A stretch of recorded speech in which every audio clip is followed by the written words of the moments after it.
And throughout history, you'll find that with the Vartas, they are sometimes highly praised as men of great healing and knows the truth, Brahmgyanis and so on. So the worship of Nagas and so on in ancient India, snakes were a big issue. And the Greek texts write that when Alexander's soldiers came, they had not come across poisonous snakes. Bodhidharma goes, and there's a 17th century text called Yin Yang, which speaks of Bodhidharma introducing certain exercises at Shaolin of Qigong, which then developed eventually into the Shaolin martial arts.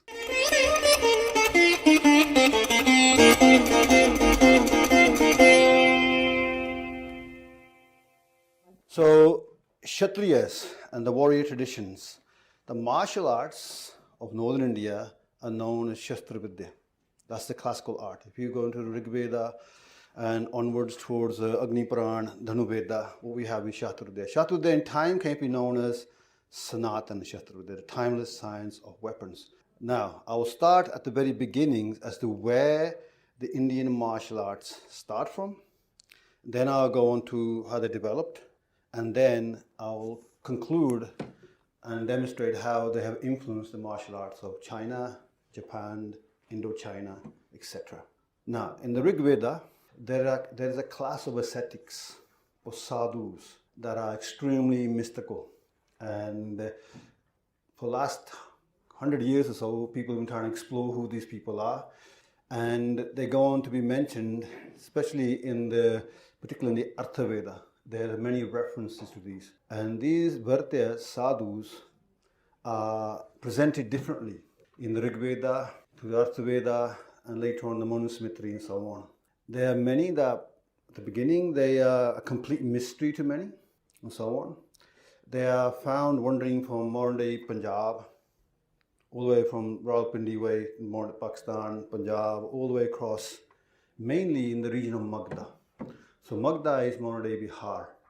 And it's very interesting to know that the first Yuddhan, the combat form of Shatrudya, is also from Bihar, Braha Yuddhan. So that's interesting there. So these are called Vratas. Like I said, 8 times in Rig Veda mentioned.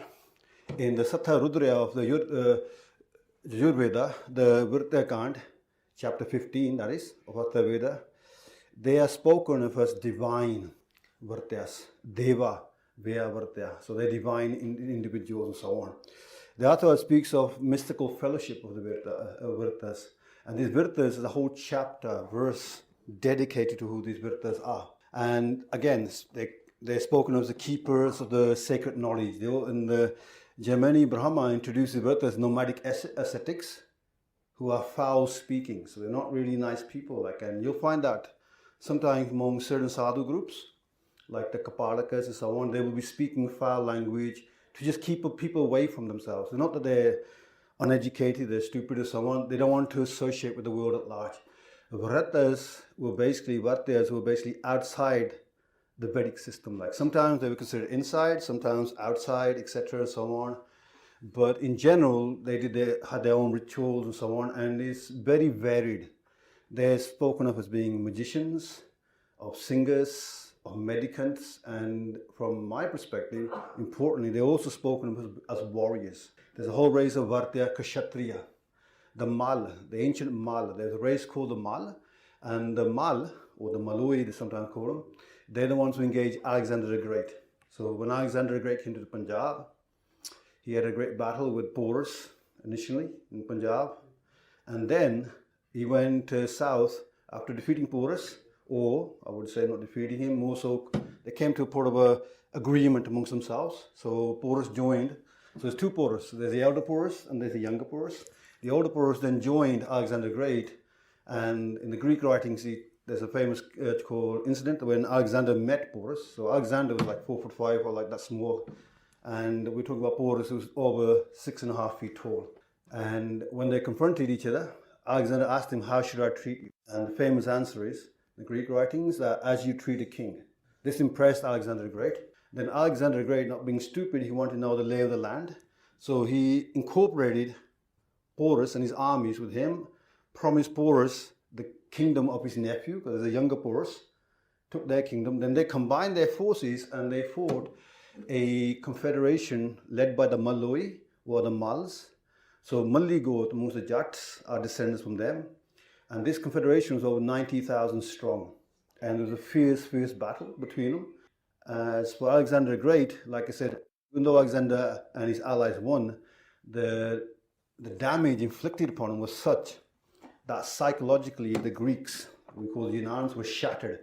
And they would never want to go. And once they told him, look, if you go beyond, this is just a small army in the Punjab of about 200 elephants. There's about 20,000 elephants sitting over there in Magd. Because in those days, Magd, we weren't like modern day Patna and so on. Pataliputra was the most powerful kingdom there is. Pataliputra, the home of the Chandragupta Mauryas, the later Guptas, and you may not believe it now if you go to Patna, but it was the center of all Indian military power and so on. All the great Purans and all the great artworks came from there, and we can probably say even Guru Gobind Singh is a Bihari as well. He came from there, so he was born in Pataliputra and Patna. So what we have now is a lot of the Mal got scattered from Punjab. And the Mal, when they were defeated, a lot of them were scattered, and some went towards Nepal, some went towards Magd, and wherever they went, they were still powerful enough to, militaristically strong enough to establish themselves as some kind of chiefs and so on. So amongst the Malya, the Mals, in the Magd region, we also have the Mal who are described as Varta Kshatriya. Okay, so Varta Kshatriya. So these Vartyas, like I said, they were composed of many types of individuals. The Vartyas are spoken of also as Kesin in the 10th mandala of the Rigveda and so on. Later on in the Shatrudha, we speak of Pashupatis. Shiv Ujitara Chitta Pashupat Sumke Rangarachit, says Guru Gobind Singh. So the Pashupat are the masters of the beasts and so on. And then you have the Harappa Mohenjo-daro seals, the terracotta seals. In there, you'll see that famous image, which we now liken to the Pashupat, where the individuals sitting in a yogic pose with the horns on the head and so on. There's animals around him, like rhinos, tigers. And at the base of this, it's called a cot, where he's sitting, there's a little deer and so on. So this is usually spoken of now as a Pashupati Mudra and so on. So the Pashuputs are there, and they're devotees of Rudra. And you'll find also in the Brahmanas, the texts, the Vrata are spoken of as devotees of Rudra and so on. In Shatarudriya, on celebrating 108 forms of Rudra, he hails Vratapati, Shiva, Rudra as Vratapati, the master of the Vratas and so on. Now, the Vratas later on, in terms of Manu, will be spoken of as Hindus or Vedic Hindus who had lapsed, who were not following the Gayatri mantra, not reading it regular and doing all the rituals and so on. And as a consequence, Vrata began to be looked down upon. And throughout history, you'll find that with the Vartyas, they are sometimes highly praised as men of great healing and knows the truth, Brahmgyanis and so on. And then other times they're seen as low lives, like they are no good and so on. So these you'll find many types. The community of Vartyas included magicians, singers, mendicants, medicine men, shamans and so on. And bhogis, men who seek pleasure and so on. And wandering warriors, and sometimes served as mercenaries for the... So before the Kshatriya came to being, there was a whole community called the Rajana. And the Rajanas came before the Kshatriyas. I'll talk about them later on. So these Varata, like I said, they're a motley crew. They're not the same. In some ways, they're like the Nihangs today. You get plenty of idiots amongst them, men of violence and so on. Then you come across Brahmgyanis and sants and holy men. You come across complete pacifists to complete other way around and so on. And again, fully armed, and same with the Varata. They're described that sometimes they keep symbolic weapons, like Panak is a very famed weapon of Shiva. Panak is a bamboo bow, one of the earliest bows in India. In Shatrudha, we have a technique, an entry called Panak as well. And yet, the Varatas, apart from keeping actual weapons, they also kept some which was symbolic. So like someone like these are now mainly symbolic, but they can be used as weapons and so on. So it is from the Varata, or the Vartya, as we say in Punjabi, I pronounce it probably, Vat Rakhnawale, Vartya sadhus, that Shastrudya emerges. But it's also said the Vartya is also where yoga emerged from as well. Okay, so these early sadhus and so on. They are not anti-Vedas or anything like that. They just don't follow them as strictly as Brahmins would like them to follow them, and so on. And even the Manu Samitri, the Varatas, are not spoken as being Malaysia or anything else or foreigners. they're just seen as people who are lapsed in not following. So the Vartyas, like I said, their belief systems is not standard.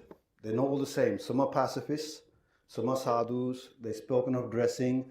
They're keeping in the Kesin verse of the 10th Mandala Vedas, they're spoken as having long hair and uncut hair, etc. so on. And even Guru Gobind Singh in Sabdo Granth speaks of the Khalsa as Manivar Supan, because the great Munivars, the great sages, Rishi Munis, they emerge from these called Vartyas, the ones who keep the sacred vow, the sadhus and so on. So Rishi Munis emerge from them and so on. And like I said, at one time they were like, possibly they argue that they may be an earlier wave of Aryans who came into India, then the later became more Brahmanized, and these kept the old ways going. So they're existing, coexisting. If you read the Vedas, you'll find in the Vedic tradition, there is a very pluralistical society. It's no one group which is dominant. That came a bit later on. Early on, there are different belief systems, etc. and so on. And the Vartya are one of them. And the Vartya, the Kshatriya wing of them, is where Shastra Vidya will emerge from and so on.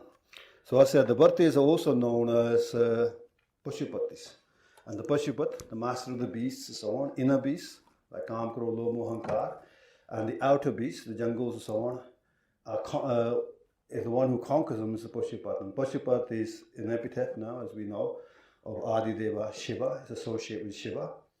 And as thus, the Vartyas, who are known as Pashupats, in the Sikh tradition, in the Sablo, Nahang tradition, nowadays, modern day Sikhs, they don't really study Sablo Granth, but in the Nahang tradition, the ones who are aware of it, the Pashupats are the Vartyas, the Patupat are the Kesin, the Pashupat are the very Shiv form. So Guru Gobind Singh describes the Khalsa as being Shiv form, Munivar Swarup. So these are these Munivars, the Vartyas and so on. So he's spoken, so in the Atharveda and so on, Atharveda spoke of these sadhus roaming India in carts, Gaddyanti. And they're armed, they're roaming around, they settle from place to place. As to what they're doing, are they like sadhus like today who impart knowledge when they go from place to place? Or do they, even in the Nahang tradition, we have the swastika and so on. The swastika is a formation of these carts, gadde. So when they used to settle, instead of making a circle, they made this swastika symbol, or compartments, and one of the traditions is that these sadhus were there to educate people. And this is a long tradition in India. Sadhus from the Bragi orders, later on the early sannyasi, from Varata we have the sannyasis emerge, then another wing is like the Bragis, the followers of Vishnu and so on. And these sadhus throughout history, even today, like the sadhus, if you go to Hardwar, you go to Rishikesh and so on, amongst the Sikhs we have Nirmales and Adasis, they serve as educators and so on. And the Varata also most likely served as those purposes educators, and also they're healers as well. So they're in medicine and so on, and of course there's some crazy ones amongst them as well, but that's there as well. So these are the Vratas. So from Vratas are the wandering bands of warriors, ascetics that are referred to in the Vedas, so on, people who are taken the vow, etc., so on. And they adorn turbans, they keep a whip, Pratudha. In their hand, they have a Jedroda, which is known as Panak, the bow of bamboo of Shiva. So they are armed individuals and so on. And some of the what's called verses in the Vedas sing of these, and there's the English translation here I'm going to give you. Long hair holds fire, holds the drug, holds sky and earth. These ascetics swayed in wind, eye naked. So a lot of sadhus nowadays, you'll find them completely, it's called the Gambar, naked, and they're smeared in fine ash and so on. Sometimes they had put dirty saffron rags on, and it says, so crazy with asceticism, we have mounted the wind, our bodies are all you mere mortals can see. The long hair drinks from the cup, shame the drug with Rudra. So amongst the Hangs, amongst sadhus, like in Shivatri, drinking bhang is normal, like and so on. And in the ancient days, they had a bit more crazy ideas. They sometimes put snake venom into it, into the bhang, like. And if you, as long as you had no ulcers or cuts in your intestines and that, then you could survive that long, because the poison has to get into your bloodstream before it kills you. Now here, I'm not recommending taking snake poison. I'm just referencing history here. So these Babis, with that call, this idea with drugs and so on, and then we go meditate in the mountains in the Himalayas. Sometimes they go to the bottom of caves. So later, from the Pashupati will emerge the Kapaliks, the Kapartar Babis, who go around with skulls and so on. Not a direct remnant of them, but something similar to them are that the Aghori sadhus nowadays. And these Babis, Aghor means which is most fearful, and the Kapaliks, which will emerge from the Pashupatis, would also go into the mountains, go into deep caves, and sit in deep caves for meditation. And many times, there's a good chance that you're not going to come out of those caves. If those sulfurous gases from below, or you get trapped and so on. But what he did make you was fearless.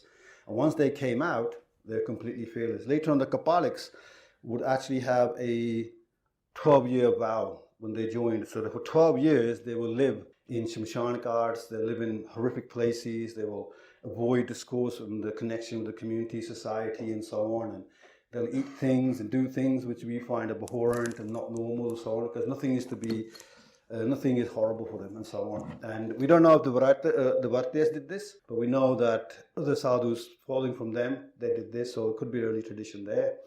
So Shastra Vidya emerges from these Vartya sadhus. Now, as Shastra Vidya emerges, also yoga, also Tantrism as well. So tantric elements we have today in this society, again, if you look at the tantric systems, you look at what the Aghori sadhus do, etc., which are different from the Kapaliks and then the Pashupats, so on, they are slightly off canter to the Vedic faith.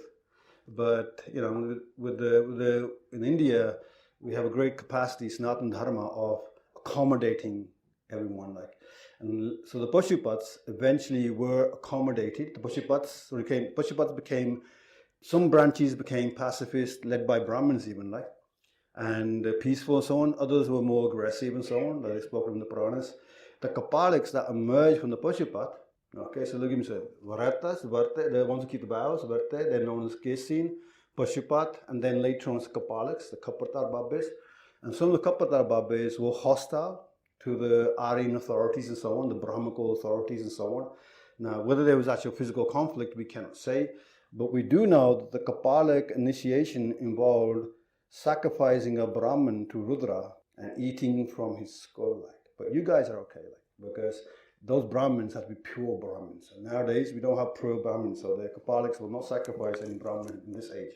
So pure Brahmins will sacrifice someone. Even later traditions, when human sacrifice is still found in India, and even in Sikh tradition, this is very upsetting for Sikhs. There is prior to Guru Gobind Singh propitiating the Devi, Gyani Gyan Singh, and whereas Gyani Gyan Singh names the individual, and then Pant Pragal Singh Pangu does not name the individual, but he mentions the individual being given human sacrifice by Sangtiya to the Devi by Guru Gobind Singh. This is shocking for most Sikhs, but this historically happened. This is in line with the Kapalik and the Pashupat traditions and so on in India.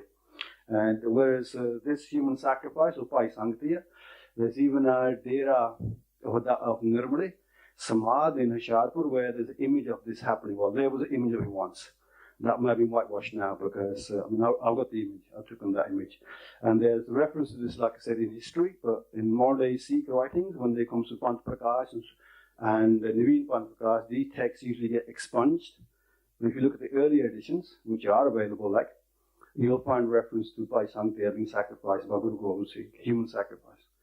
So the Kapaliks were into the same kind of stuff, except Brahmins, and Pai Sangtiya was also Brahmin. That's interesting. And it was a voluntary sacrifice. So the best sacrifice was someone offered themselves as a voluntary sacrifice. And this is a part of Indian tradition, which modern day Indians may not want to hear, but it did exist in India. But sacrifice is also found in the Bible as well. They're also found in other European traditions. In ancient times, these things happen, which we will not agree with, but these things happen. So what we have now, the Varatyas become the Pashupats and the Kesins, are the various names they have. Then the Kapalik sadhus come, and the Kapaliks are eventually assimilating Hinduism. There's a myth that many of you might have heard. So Brahma one time, if I can remember correctly, had a daughter created, Satrupa, a daughter he created, and to help him create. But on seeing her beauty and comeliness and so on, he became besotted with her.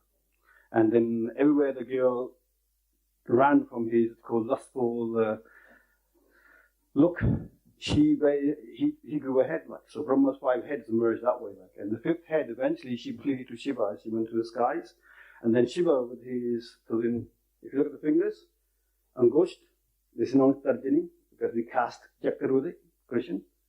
Okay, Madhyam, because central. This is Kanishka, the small one, and this finger in Sanskrit is still known as Animaka. Animaka, okay? It has no name, because it is believed that Shiva, in the myth, cut the head of Brahma with this. And then, of course, because Brahmins write all the books, and Brahmahatya is the gravest, the most evil crime going to Brahmins. And as a consequence, that skull stuck to Shiva's hand, and thus he became Bhairav, the horrific one. And he was cursed to travel the land, so wherever he went, and with his skull, it looks horrific, it looks grotesque and so on, Bhairav. And now, the tradition is this, so the Kapaliks were the devotees of Bhairav. So the Brahmins are now seeking to assimilate them back into the Hindu tradition or whatever. So Bhairav myth comes, Bhairav travels around the world, and wherever he goes. Now the thing with Bhairav is, he travels in the form of Bhikshu. Bhikshu means a being who's a sadhu, who's taking wherever he goes people. So those who recognize who Bhairav is. So Bhairav means a horrific one. But along with Bhikshu, there's a small deer that's always with them. A small deer. In Punjabi tradition, it's usually a Barasingha, sock deer, but in a lot of other traditions, it's like a chital. And many times in India, we get confused between deers and antelopes. We don't make a distinction. Now the deer motif, if you look at it, in the Pashupati seals, you'll find a deer at the base of the yogi, the Pashupati yogi of the Harappa Mohenjo-daro. And again, with the Bhikshu form, you have a deer. Deer represents something innocent, childlike, something that is, like I said, that would not be found if something was horrific. So the legend, the myth goes like this is how they explain in the Kshatriya tradition, that wherever Bhairav went, those who recognized Bhairav for who he really was, meaning Shiva, they came and gave and sat down and listened to Brahmagyan, gave him all his arms, etc. so on. Others who just saw his grotesque form run away from him. Now the story goes that in the Bhikshu form, so Kshatriya, when we teach Kshatriya, it is a Sanatan tradition.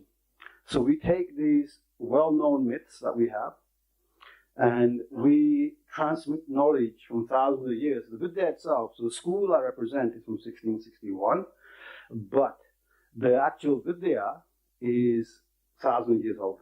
It's Sanatan. And the way this Vidya has been transmitted over the centuries is they take these myths and they take, and this mithas, so the word mithas means yoga mithigeya. This is what we accept it to be. It's not necessarily true, this is what we believe it to be, and so on. Whereas itihas means as it is, and so on. So the question is, what's more important? As you are, or as what you believe yourself to be like? Okay? If you believe yourself to be an idiot, and or you are an idiot, but you believe yourself to be a Brahmagyan, can make a difference. Like, so believing something and actually what you are, this is important contextually and so on. So what we have now here is, and there's a famous myth that says that Bhairav came to Deodar forest. In the Deodar forest lived the Rishi Munis, the ancient sages, who were actually the Vartyas, the ones who kept the vows and so on. And the Rishis were not at home that time, they were away. And their wives, when they saw Bhairav, they saw this horrific Bhairav. Now, here, our ancestors don't get embarrassed as much as modern day see, and so on does. They depict Bhairav not only being huge and large, but he had an phallic phallus, that means erect penis as well. And of course, when the women first saw, and they were shocked and all this, the horrific form and all this coming up. But then, these are wives of Rishi Munis. They're enlightened women. They're not stupid women. They see the little deer with Bhairav, and they recognize this is not what he seems to be like. And when they realize this is what it is, and what it is, they recognize Shiva. They then came and gave alms and then sat around him, and then look to them he appeared as in his Mahadev form, okay, the benign form, the Shiva form. Shiva means benign as the fire in the jungles and so on, something that soothes and calms you. That's what Shiva literally means. So there, the Rishi Muni's wives are sitting there, listening to Brahma Gyan from Shiva, yoga, discourse, whatever, so on. Then the Rishi Munis come. And of course, the Rishi Munis see their wives sitting around this horrific looking individual with a phallic phallus and so on. And they automatically jump to the wrong conclusion, as men do most of the time, like when it concerns women. So they charge in thinking that, but then their wives realize their husbands are not going to, so they get up and they, before they open the word, like, let's look there. And then the rishis recognize Shiva. Like. Now, you say, okay, that's a story. What's the worth of the story? In Shatrudaya, when we start teaching, the very first fighting form we teach is called Kulla Pentra. It's based on the very deer called the Barasingha. It's based, and when we start this, we speak of Bhairo. Bandate Sri Kal Bhairo, Mahabhair, Rudra Bhairo Jatguru. Bandate, that my hands clasped, I bow to. Bandate Sri Kal Bhairo, the Kal form of Bhairo, the death form of, the horrific form of death, Kal Bhairo, Mahabhair, the great fear and so on, Rudra Bhairo, the great form of Rudra, Bhairo, Jatguru, who is the Guru of the world. So in Shatrudaya, Adideva Shiva is the Guru. All Shatrudaya begins from Adideva Shiva. Now, any spiritual quest that you want to start only begins when you can overcome your fear. If you don't recognize what is Bhair, if you don't overcome your fears, you cannot progress in life or in spiritual path. So if you look at Guru Granth Sahib, in Guru Granth Sahib, he states clearly like, Pratham Rag Bhairoko. The foremost raga is Bhairo. Like, and you say, well, Bhairo means horrific one. How can that be the Pratham Rag? And Rag Bhairo is Raga of Shanti, of peace, and so on. It's throughout the Indian tradition, North Indian tradition, and so on, South Indian as well. So Pratham Rag is Bhairo. In order to step on the path of spirituality, in order to step on the path of life, you have to overcome your fears. And that's what the myth is telling you. So Bhairo, yes, it looks physically horrific and all this, it looks horrible, so on, but if you look deep, if you go past, they say in Punjabi, don't fear anything, understand it. If you understand something, your fear goes away like. So Bhairo is to be understood. And what is Bhairo to be understood? Bandate Sri Kal Bhairo, Mahabhair, Udra Bhairo Jatguru. And these are not my words, these are words of Guru Gobind Singh Sabdogra. So Bhairo, like I said, the myth of Bhairo and other myths in Shatrudaya, we use them as a package. Just like if I want to send a parcel to, say, Germany now from here or America or whatever, I may have a simple ring like this, but I'll package it, secure it properly so it can be transmitted from here across the planet and so on. So these tales, these stories that we have in our culture, these myths, they transmit ancient knowledge and so on. Now, you can interpret it in many ways. Like, so the same myths will be utilized by, say, Kathak dancers, like Kal Nag. The Krishna's dancing on the head of Kal Nag it's a myth employed by Kathak dancers to explain how Kathak dancing emerged. And in Chaturanga, we use the same myth to show how we crush people's heads under feet. So you can have same myths, but they can be interpreted in different ways and so on. And these myths also vary from different parts of India, so they may be slightly different. In Punjab side, we may have the idea of Brahma said being cut off because he was lusting after his daughter and so on. In South India, they have the same tale of Shiva cutting Brahma's head, but for other reasons and so on. So the myths can vary slightly and so on. Just like in Punjab, you might have the goddess riding Devi, Ashtava Deva riding on a leopard, whereas in other parts of India it could be a tiger, could be a lion, and in Bengal here, even a lizard. So different traditions. So the same myth, but I guess it has varying forms and so on. So what we have now is these Vertes, the Kesins, who have their long case, uncut case and so on, which are mentioned in the Rig Veda and so on. The Vertes were mentioned in the Atharva Veda and so on. These ancient archaic shamans, they are a component of the Vedic sacrificial society. In other words, in the Vedic time, sacrificing was the most important thing. So one time in India, like all over the world, we had hunter-gatherers who traveled through jungles and so on, and they would clear the land with fire and so on. Even in the Ramayana, you have like Rama sacrificing the whole jungle and so on, clearings. And after the jungle is cleared, and that's interpreted as a sacrifice. And then when the Vedic society emerged and people started settling to communes and villages and cities, etc., and so on, this understanding of clean the land with fire and sacrifice came in the form of havans and so on. And we have traditions of havan. There's a documentary done once in the BBC, and there's in South India, there's a particular havan done to Agni, and the mantras that are read, they said, they could not understand them. They couldn't understand it. There's no syntax to the language, no Sanskrit, nothing. This was recorded in the 1970s, but by 1980s, they had developed computer programs that can analyze the syntax, and they realized the mantras were actually bird sounds. So that ritual has been carrying on in India, and it's still carrying on now as well. They do every 12 years or so. That's been going on before humans could actually speak. And you say, well, rituals and human speaking? Yeah, even the animal world has rituals. Like you see birds do rituals, you see animals do rituals, they have mating rituals, they have all these kinds of rituals and so on. So India, in one hand, has traditions which are beyond human memory. Like a lot of traditions, like the things like the Mahakumbh and these Middle Ages and so on. They're happening before prehistoric times and so on. Many parts of the world have forgotten their ancient ancestors and so on. The very same gods that the Indians worshipped thousands of years ago are still worshipped to this very day. Whereas in many other parts, okay, so say Roman, the Greek gods and all that have been now transformed into cartoons and into called films and so on. And there are ancient cultures in the world. There's the cultures of the bush people in Africa, which is probably the oldest continuous cultures going on. They lived like 1,000 years ago, and there's even on the Indian Andaman Islands, you have people there who are living basically in Iron Age or in pre-Iron Age and so on. But as a civilization, okay, like the earliest civilization developed is most likely alongside is India. Like, so Indian civilization is one of the oldest in the world. There's Mesopotamian, others, etc. But Indian is not only one of the oldest, it's actually a continuous one as well.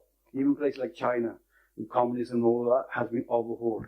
In India, we keep the old, and we have new stuff as well at the same time. So the Bharatas, like I said, they become the Kesin, they become the Pushupats, and thus amongst them are warriors, etc. and so on. And the later Brahmin tradition, especially Manu Simha, they began to look down upon them because the Brahmins were now establishing their authority and so on. But at this early stage, there's no Varna. Okay, so let's go into the Kshatriyas now, because after all, it talks about Kshatriya there. So where do the Kshatriyas emerge from? Like in the Vedic period, we're talking about modern days. World historians speak about late Bronze Age and early Iron Age. So in northern India, a tribal chief, a Rajan, was elected by elected tribal council, the Panchayat, to run the administrative machinery of his tribe. So a lot of people realize that even democracy, in its initial form, basically emerged here on the Indian subcontinent and so on. We have records preceding the Greek democracy by a couple of hundred years here in India. And the Panchayat system, which is pan-Indian, we still find it in one form or another to this day. Like, so the Panchayat system is one of the oldest systems of governance in the whole world. Like, and it still continues now. Like in every village, there's a Panchayat and so on. So the Rajan were elected. So you look at the most intrepid guy, the one, if there's a threat to your village or whatever, your commune, whatever, you need defending your cattle, because they relied on the cattle in the old days in Vedic time. You need to raid another village to get their cattle, women, or whatever, because that happened as well. You'll pick out the most inspiring individual, the most intrepid individual, and that he would turn Rajan, and for a small period of time, he'll be the leader. And the Rajan will then pick out Rayan. He's the ones who assist him, like young, intrepid warriors who help him out. But at the beginning, it was more elections going on. They decided, they came to a consensus, they picked them who they were. But in time, as the Brahminical system established itself, and the caste system starts establishing itself. What's happening now is that the Rajan become, in time, the Kshatriya as it becomes hereditary, and so on. But early on, in the Brahmans, which is 800 BCE to 700 BC, there remained ambiguity as to the hierarchical order of the caste system.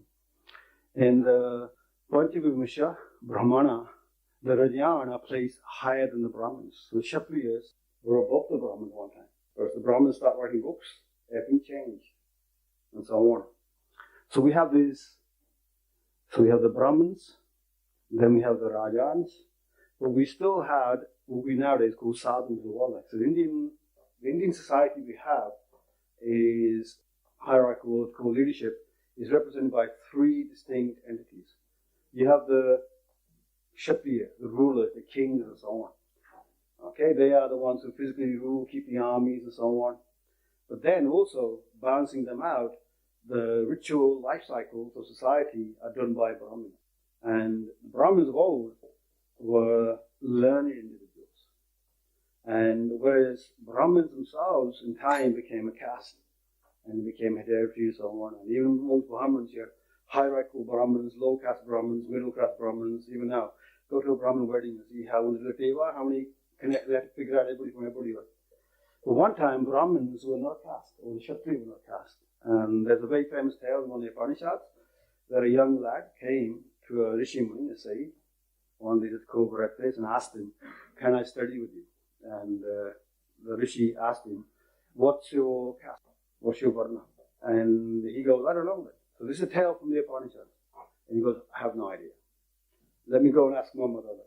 So he goes and asks his mother, and asks his mother, what caste am I? Well, she goes, "Well, I was married to him for a while, then I was with him for a while, then with him."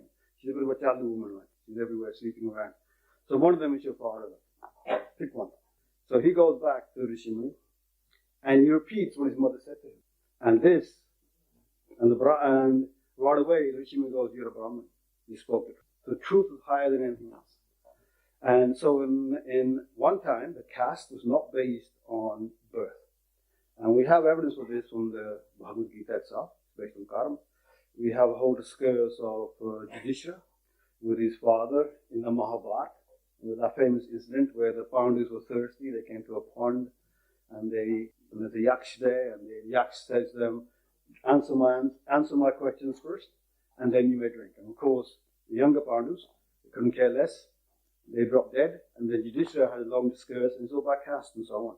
And the caste in the Mahabharata, which is the Bhagavad Gita part of and so on, and early part, it's not based on birth. So you could be in the same family, you could have 4 sons in the same family. If someone's inclined towards knowledge and wisdom and so on, give them over to the learned people, the Brahmins. Someone's more aggressive and valiant and warlike, give them over to the warriors as trained in Kshatriya. And someone who's want to work, make money, etc., be a Vash. And the caste is only that. So if you're only a Shudra outcast, if your deeds were evil and so on.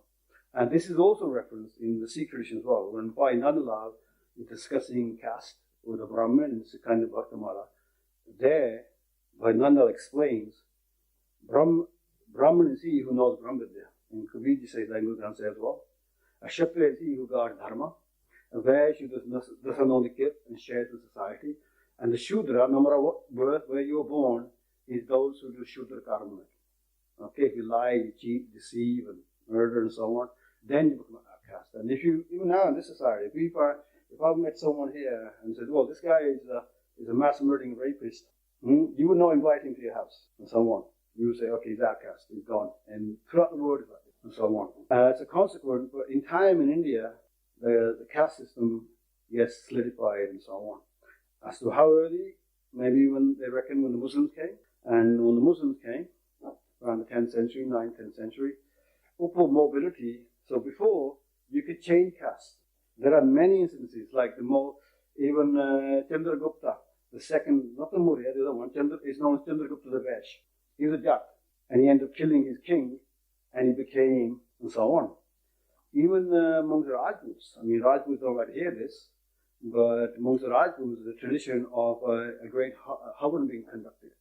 Mount Abu and so on. And these three Rajputs, Agnikund Rajputs emerged and so on. And the question is that really true? Like mythical, or is it like, I mean, even if three Rajputs did emerge, they have to have females to make babies to make whatever it is. So more likely it is, another tradition says that it's the Jats, the Gujrats, and even some of the Huns who had invaded India, in times of Kanishka and so on, when they were defeated by people like Harshavardhan, who was from the Jat clans, the Vans and so on, Yashoda Mitra, there's a Birk Jat as well, Yashoda Dharma.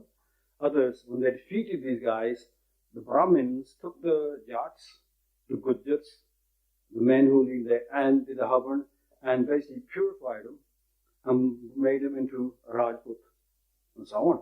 And of course, there was early traditions. There was a Kshatriya who had survived from the past, and some of those families were existed, and they got also mixed in with them. So nowadays, Rajputs like to consider themselves to be the direct descendants of the ancient Kshatriyas, which is fine. It's probably true as well to some extent. The fact that there was a Gujars and Jats and others were also made into, like nowadays, recently, I heard of a big argument over Prithviraj Chauhan, whether he's a Gujar or whether he's a Rajput, and Indians to this day, like, if they get a chance to fight each other, they will do it.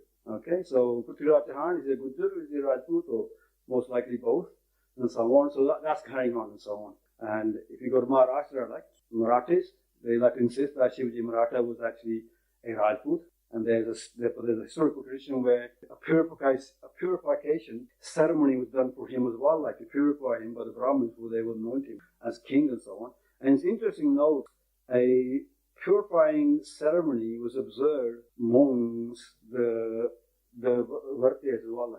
It's called Vartya Stoma. Vartya is a chant, and they were purified. So the Brahmins, at some point, if you have a person outside who's not reading the Gayatri, is not doing the regular Brahmin things that Brahmins expect, they could then, which is basically majority of Brahmin Hindus now, if you look at it, how many of you read the Gayatri 3 times a day? How many of you do all the pujas, etc. and so on? Same with Sikhs, like how many of them do their Panjabani and name on a regular basis? But the Brahmins nowadays, if those Hindus who are lapsed in their eyes wanted to come back to be a proper, true Hindu, right? They can go through this Vartya Stoma ceremony and so on. So this idea of purification, or nowadays they have a word Shuddhikarna or Shuddhikarna, this existed from ancient times, and this allowed the Brahmins now to take Gujars and Raja and Jats and so on, and then make them into Rajputs and so on, etc. So on, bring them in. So what we have now, the Vartyas eventually, with these Rajan who became Kshatriya, they became. So they also speak of in the Vedas that the Vartya were mercenaries as well. Okay, so they're ascetic warriors, they need to eat, and sometimes they lend their military sport to the different Aryan clans and so on. Okay, so in those days, the land of northern India was known as Aryavarta, so the land of the Aryans and so on. I mean, Sri Ramchandra is also called Aryaputra. So in the Aryan society, these Vartas, Pashupatis and so on, they would lend themselves as mercenaries to different Kshatriya groups engaging each other, etc. and so on. And in time, from these Vartas, the Kshatriyas, we have emergence of sannyasis and we have Vaishnavas. So we have the Shivites and the Vaishnav Christians come along. Amongst them, the Shivites, the sannyasis, from the Vaishnavas, there are Bragis. And most of the Bragis and Shivites, later on when the Muslims invaded in the 10th century, they also become militant as well. So the military tradition has always been there. So in Chatur there, we always speak of Guru Gorakhnath. So Guru Gorakhnath is the guru of all the sannyasis and so on. And yet he is a sadhu, he is a warrior as well. Even the Gurkhas of Nepal, their guru is Guru Gorakhnath.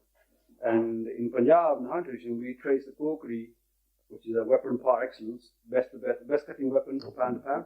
We speak of it as being a weapon of Guru Gorakhnath. So Guru Gorakhnath, in Punjabi we say Gorakhtanda, it means something extremely complex.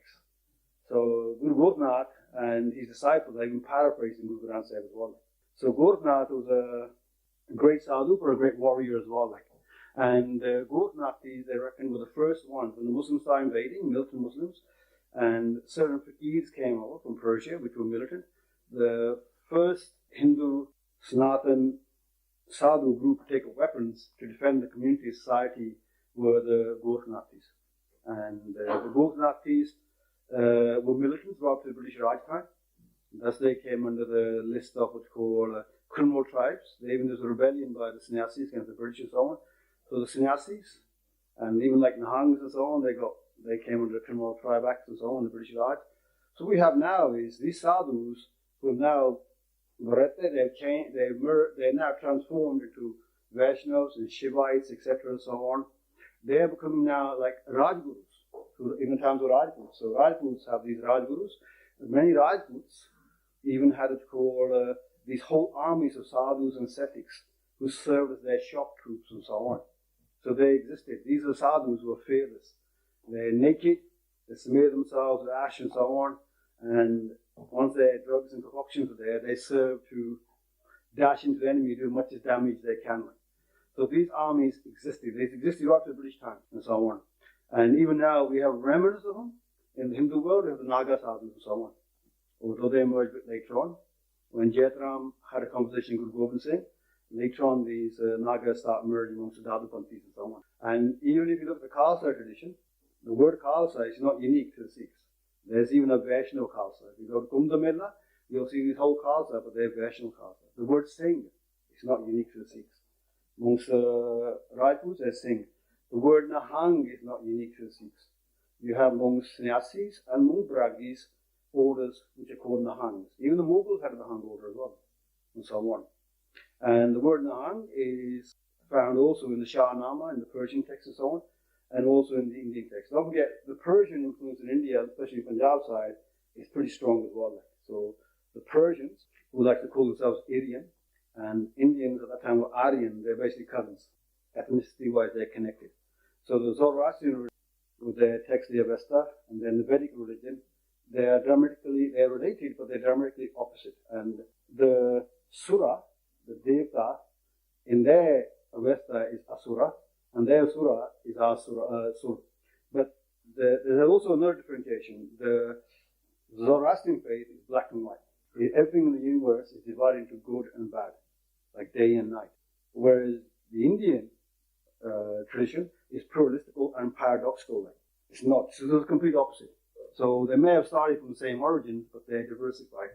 One became a black and white tradition, and then from the Zoroastrians, when they freed the Jews from Babylon, the idea of hell and heaven and everything came that way from them. So the idea of one God, because even in the Bible, there's not one, in the original forms of the Bible, Christianity, I'm not upset the Christians here, but the originals, they had many gods, okay, and Yahweh, and their God was just one God of many gods. He was not even the supreme God. He was one among something 70 or something and so on. And this can be even found references in the Old Testament as well, etc. and so on. There's even a tale, if I can't remember right where it is, there's even a tale in the Old Testament of Yahweh being defeated by Teshu or something, another god, in battle. He promised the Jews victory, and then the Jews engaged these called, Mammonites and so on. Mammonites, I can't remember correctly, Mammonites. The Mammonites, then their king sacrificed his son to their god Teshu, and the Jews were defeated. Hence, Yahweh is defeated. So he's not even absolute there in the Bible. So these stories are a bit more rare nowadays, but they do exist in the Bible and stuff as well. So just like, so the whole world was pluralistic at one time, with many gods and so on. And so in India, like I said, we have 50 crore Devte, then we have one Brahman as well, like, and the Eke for the Eke, so comes one and so on. So we have these sadhus now. These sadhus now are the vanguard warriors of the Kshatriyas and so on. They're not exactly controlled by sadhus. It's in many ways like Nahangs themselves. So Nahangs are from the same tradition. Okay, they're not separate from this Hindu tradition. Like I said, the word Nahang, the word Singh, and so on. Even the word like Sikhs will say Sat Sri Akal. But Gauris will say Sat Sri Akal. They still say the same thing. They have the same salutation. They just say Sat Sri Akal, we say, and so on. And if you read the Dasam Granth, the Sabdo Granth, you'll find these connections that exist. So the Sikh tradition at the moment, because it is following a particular understanding of Sikhism, which emerged late 19th century from the Lahore Singh Sabha, which is a revisionist, what's called a version of Sikhism, which sought to de-Hinduize everything. So they dismissed Dasam and Sabdo Granth and moral aspects of it. And so this stuff is alien to them. But the Shastra itself, like I said, it came down from the Bharata. In what form, we don't know 100%. And so we have fighting forms based on Rudra, which are very animalistic in Shastra there. We still have them, because they are still teachers. And then later on, Bharata, the Kesim, the Pashupati, they're all the same, who became sannyasis and Vairagis and so on.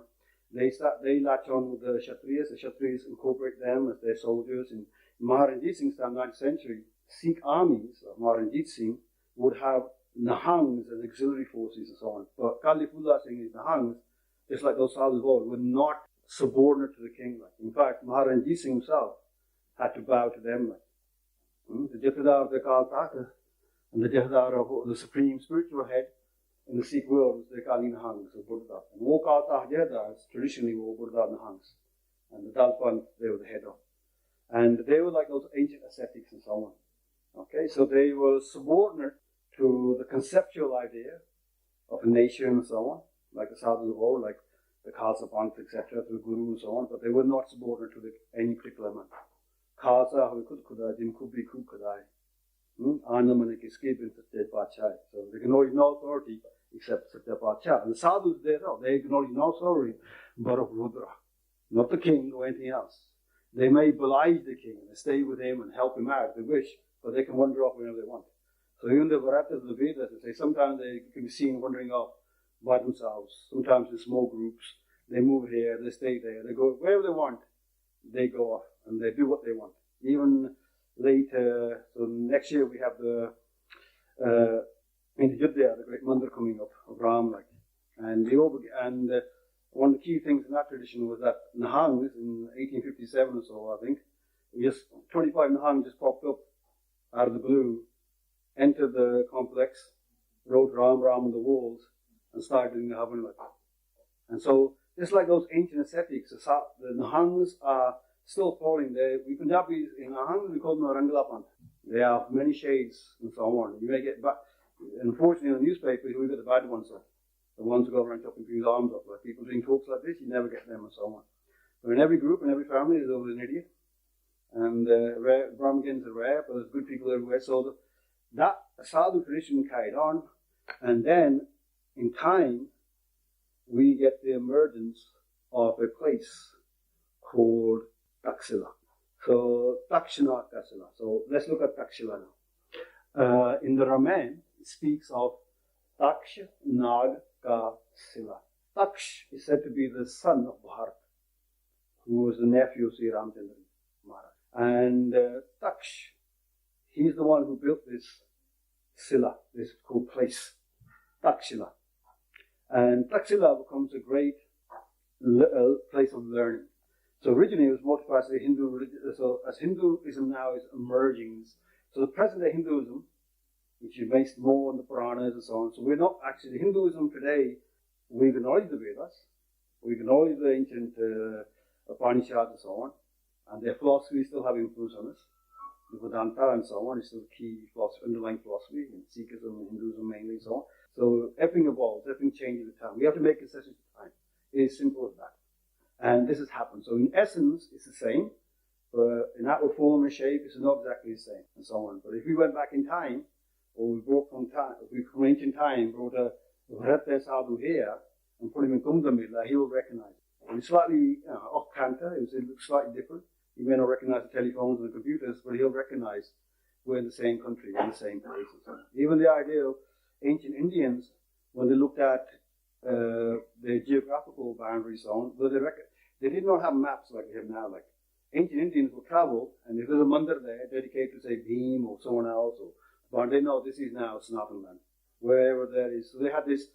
Their geography was more sacred, where the rivers are, where the mandirs are, temples are. If they go to a land where there's no mandirs, no temples, no, then this is Malaysia now. Let's go back, and so on. So they had that kind of understanding. So they had and their understanding much more mystical and so on. So what we have now is Taxila emerges. It emerges around about 6th century BC or so on. And this Taxila now is nowadays it lies in Pakistan, near Rawalpindi, about 22 kilometers from Rawalpindi and so on. It's designated as a World Heritage Site. Like I said, it's associated with the Takshina, the nephew of Sri Ramchandra Maharaj, and so on. And at Taxila was the first time Mahabharata was related, I think, as well. Like Taxila, there's a famous story of Janamedya as well, and so on, how he was cursed to die at the hands of Dakshas and so on. He did it called, his father died a snake bite, and then he did a great hovern to burn all the snakes, etc. So this is referenced by Guru Gobind Singh as well in Dasam Granth and so on. So Taxila is a major learning center and so on.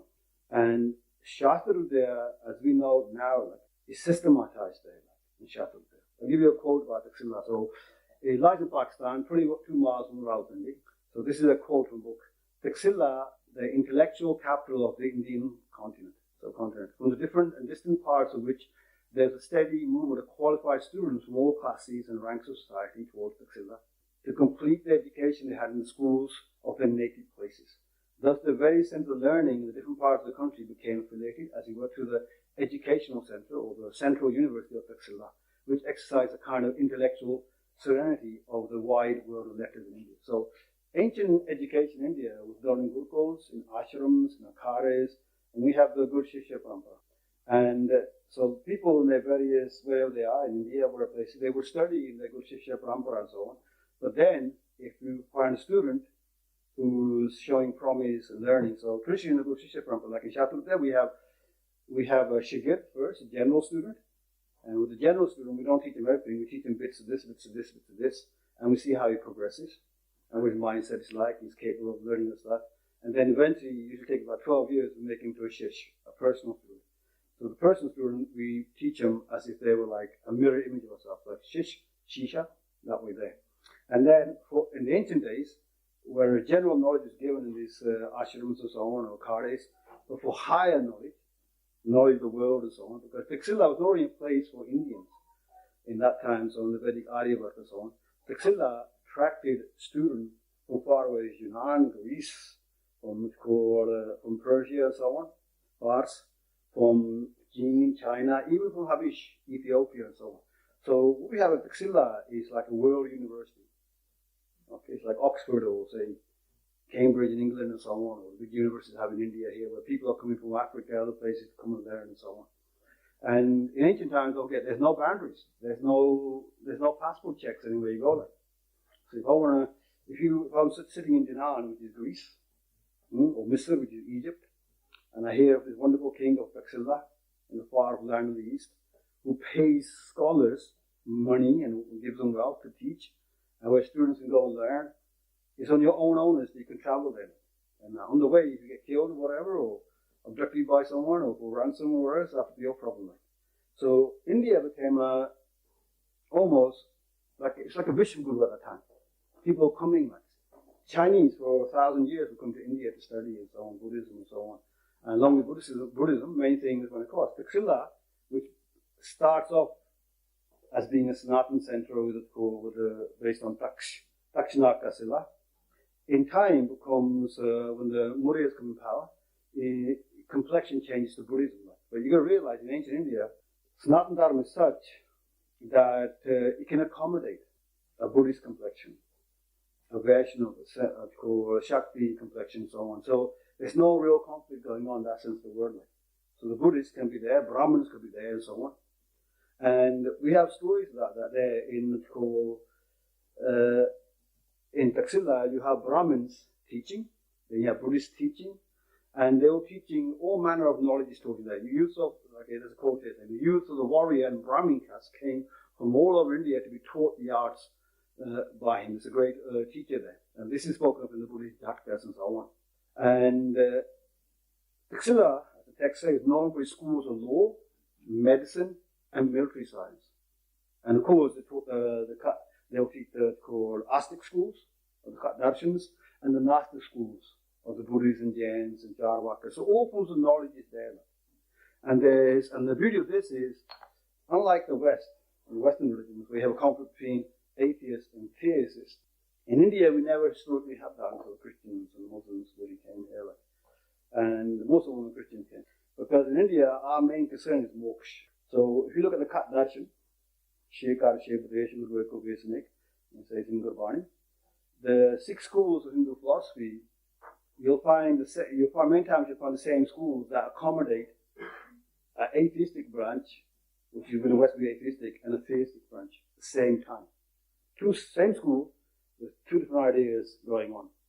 And like in Vedanta, you have the Advaita Vedanta, and you have the Veda Vedanta. So the Indian way of thinking is pluralistical.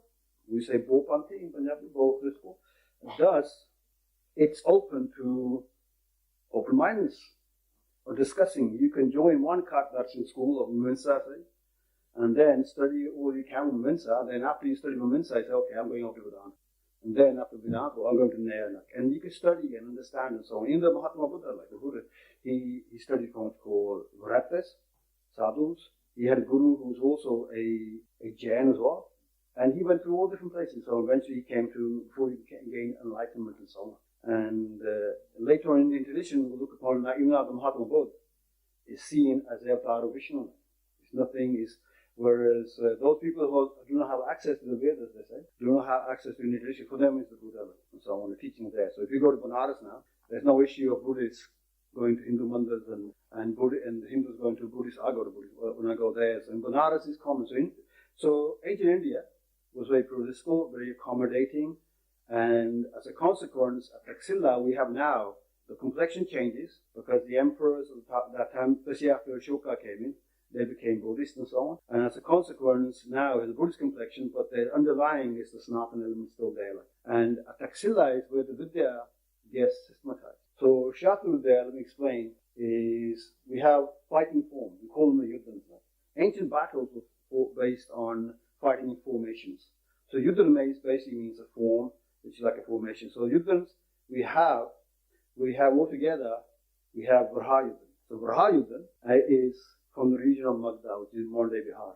Braha Puran is the most ancient Puran as well, which also has the Brahma Kavita, which Nahang is read to this day. So Braha is from Magda, which is Bihar. Sheshnag is from Rawalpindi area.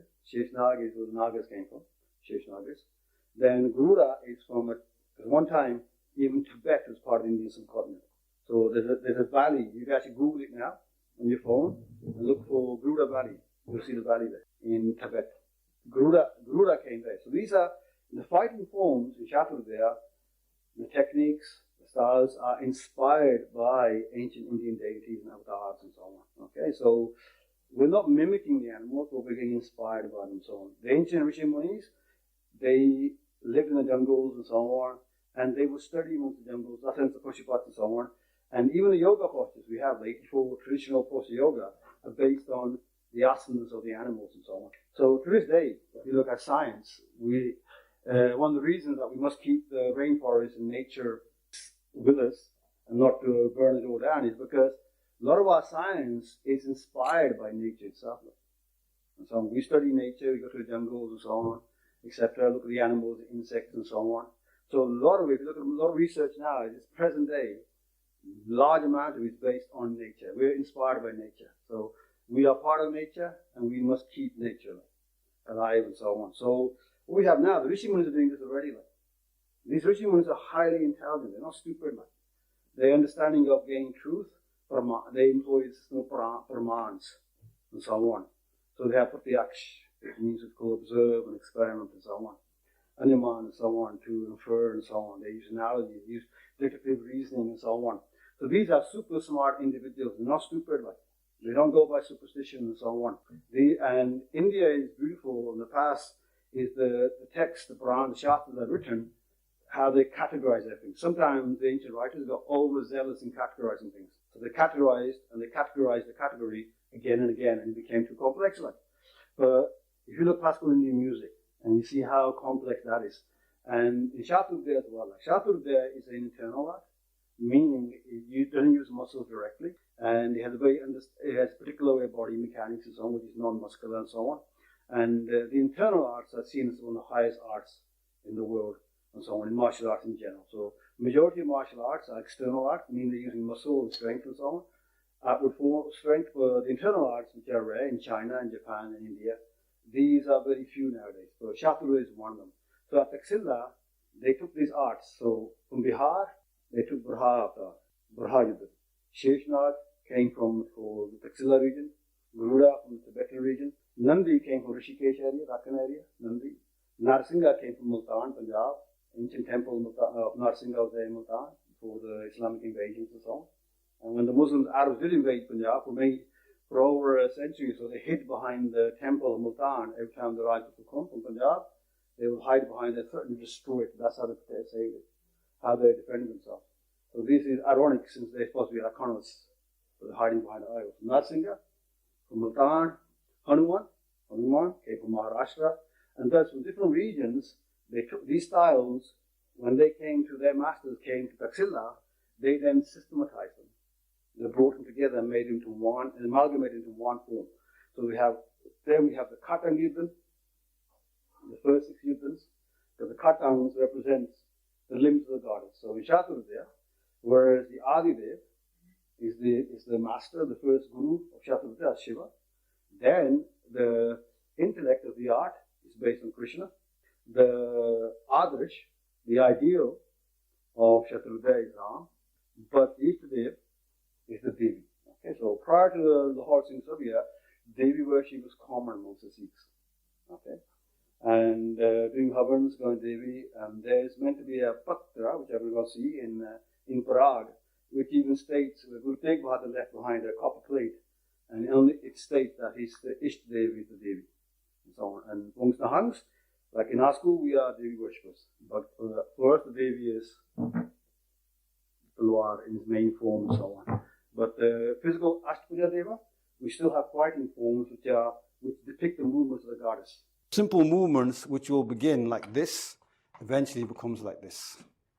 And he ends up with Tandav. Shaturudaya becomes amalgamated, systematized, ideology, philosophy, everything starts merging at Taxila. Taxila remains from about 6th century BC, about the 5th century BC to about 6th century AD, we get invasion by the Sveta Huns, which come from the Goshan region of Western China and so on. And when these Huns come, everything in their path gets wiped out. And we have writings of 2 Chinese travelers at that time that actually speak of Taxila and so on. And they speak of how Taxila is no longer existent and so on. So this great university, which survived Alexander the Great, when Alexander the Great, Skandar, entered Punjab, he needed allies, locals, so on. Ambi, who was the Raja at the time of Alexander the Great, he realized, obviously they heard of what Alexander's been doing, like burning the libraries of Alexandria and destroying everything. So Ambi went and met Alexander. Well, the story is different. The story goes like this. Alexander came, his scouts went out, and they came to an orchard in Punjab. And in that orchard, they saw a mighty statue standing like 12, 13 feet tall of a white, golden youth with a big, mighty spear. And now to Indians, that's Skanda. That is Kirtika, the son of Shiva. Like. To the Greeks, he looked like Apollo, their god. So when the story goes, when Alexander came, he pretended to be Skanda, hence Skandar. That's one of the traditions the Hangs always say like. And thus, when the locals came, he presented himself as Skanda. Like, well, obviously they looked at him and looked at the statue, he's not that big. So they were not fooled by him. But Raja Ambi had heard of him, so Ambi approached him, and Ambi pointed out to Alexander, you're a great warrior, you're a man of great wisdom, blah, blah, blah. And probably spoke to Plato, his teacher and so on, and said, look, it's not in your interest to burn these libraries and so on. So Alexander did not burn the Taxila and so on. And he used Taxila as a base. And even the stories go that in ancient Taxila was the home of the Nagavanshi. Okay? Now, in India, there are basically 3 Kshatriya Vansh dynasties. Okay? You have the Suryavanshi, the son, the descendants of Raghu, the son and so on. And even in Dasam Granth, Guru Gobind Singh he traces his origins back to Raghu, Suryavanshi and so on. And even in the Hangs to this day, when they give Om Sanchar, the old Hangs will tell you that we are now Suryavanshi. Okay, we are the Kshatriyas. Then you get the Chandravanshis and so on. In the Sikh tradition, the Raja of Patiala, they call themselves Chandravanshi, just to be different from the other Sikhs. So Chandravanshi is linked with Krishna. Suryavanshi is linked with Rama.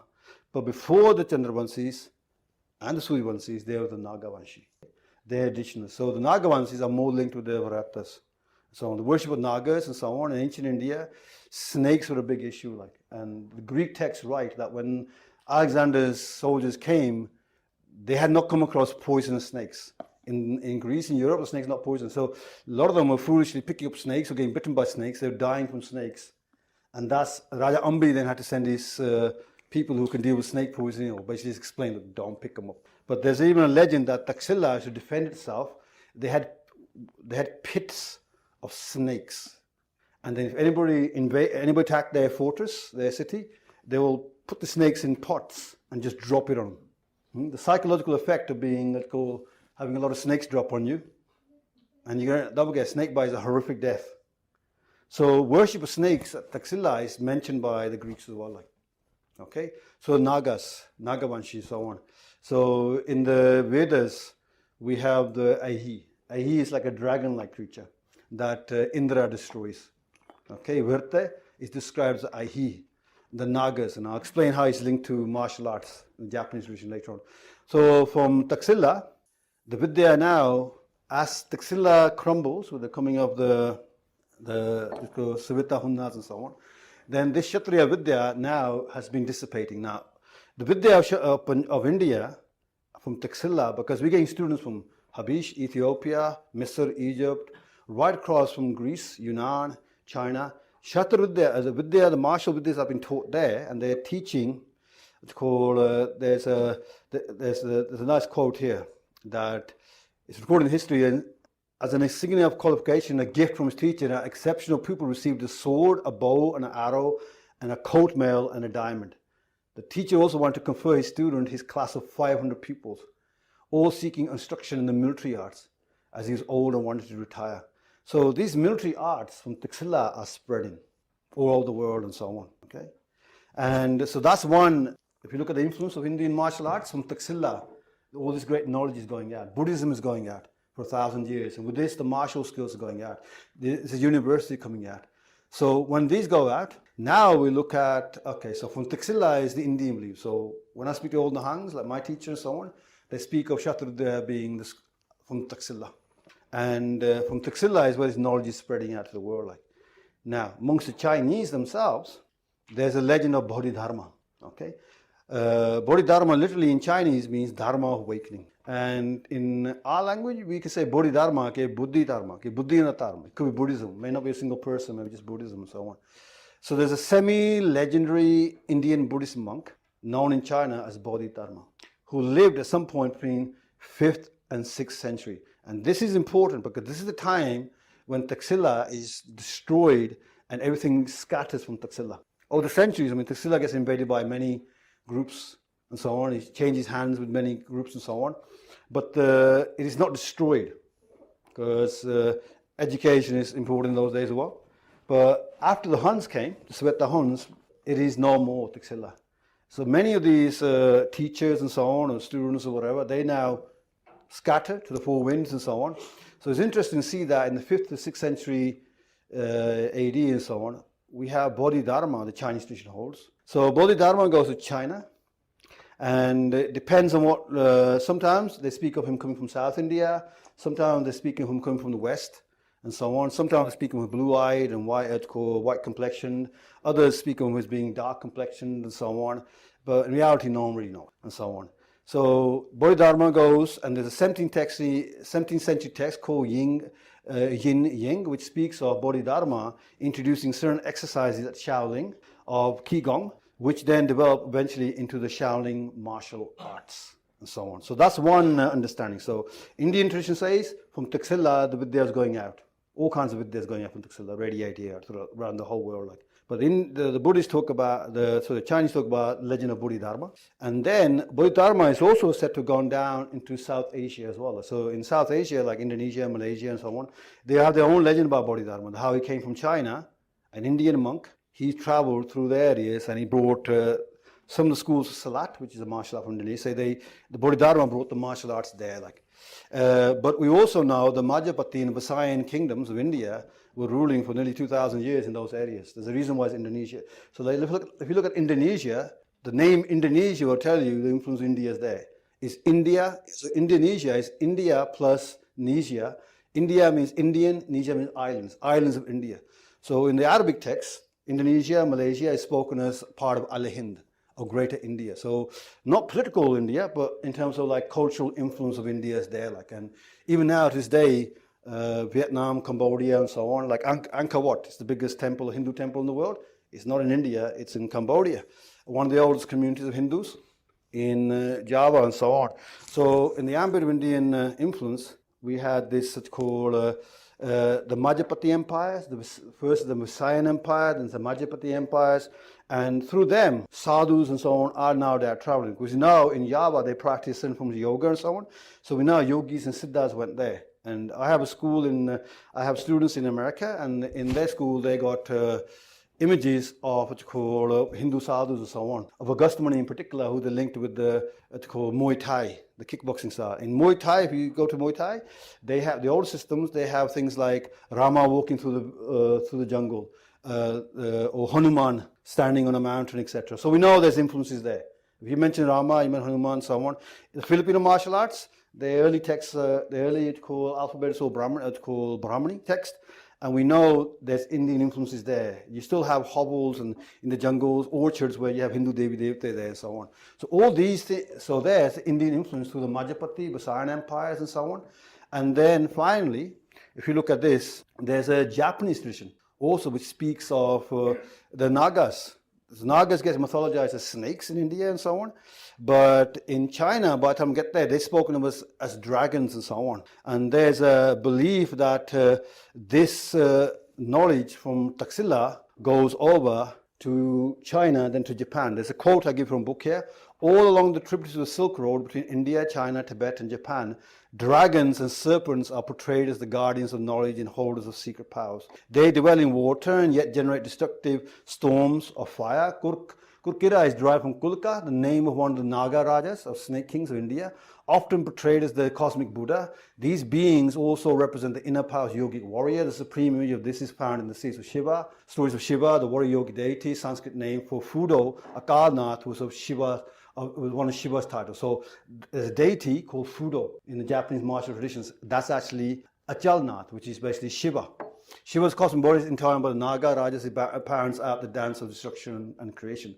So we have this from the Naga tradition. The Japanese schools believe that this tradition came from Taxila, and he went through in China. And this is a different legend to the Bodhidharma legend. So you have a Bodhidharma influence. You have the so-called Naga influences going on. We got the Masayan empires going on. And now I teach martial arts in the world, and because I teach a very pure form of Shataruddha and so on. So when I go around the world, I meet grandmasters. They come and see me. They want to see what the Indian stuff is. And there's a lot of elements that we keep secret, historic, that they find that this still exists. So I'll give you what's called a quote here before I conclude now.